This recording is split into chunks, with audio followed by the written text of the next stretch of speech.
L'intention.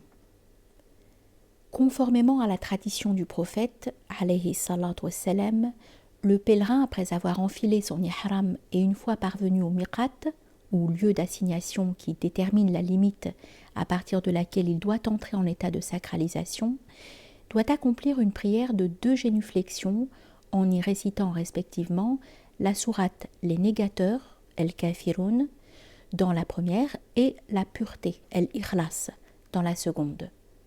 Après les salutations finales, il formule clairement l'intention d'accomplir la Umrah en disant Labbaik Allahumma Umrah. Je réponds à ton appel, ô Seigneur, par une Umrah. À partir de ce moment précis, le pèlerin entre en état de sacralisation qui le retranche de sa condition ordinaire pour le restituer en harmonie avec sa nature primordiale, celle qui le dispose à être le réceptacle de la manifestation divine.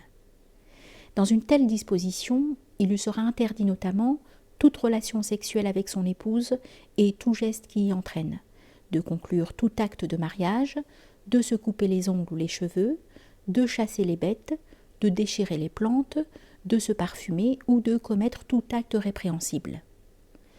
Le pèlerin en état de sacralisation voit ainsi le champ du permis se réduire afin d'atténuer le poids de sa nature grossière qui l'empêche de s'élever spirituellement. Il devra maintenir sa conscience dans un état de vigilance permanente pour éviter tout écart de conduite et surtout pour ne pas se laisser prendre au piège d'éventuelles inconvenances qu'il peut rencontrer tout au long de son petit pèlerinage. L'islam nous enseigne que les actes se mesurent à l'aune de leurs intentions. Aussi, une action qui n'a pas été précédée d'une intention portée exclusivement sur Dieu, Azza wa Jal, ne possède aucune valeur religieuse, aussi belle soit-elle en apparence. Purifier son intention de toute aspiration ou ambition mondaine avant d'accomplir n'importe quel acte permet de rendre le cœur présent à Dieu, Azza wa Jal. Il s'agit d'offrir l'exclusivité de ses actes au Créateur. Formuler une bonne intention revient à diriger sa conscience vers le divin, en brisant tous les repères qui participent du bas monde. Elle rend le pèlerin intérieurement disponible, en le mettant dans un état de complète réceptivité devant Dieu, afin d'être illuminé par la grâce divine. Plus l'homme purifie son cœur des mauvaises intentions, mieux il perçoit les réalités subtiles de la vie.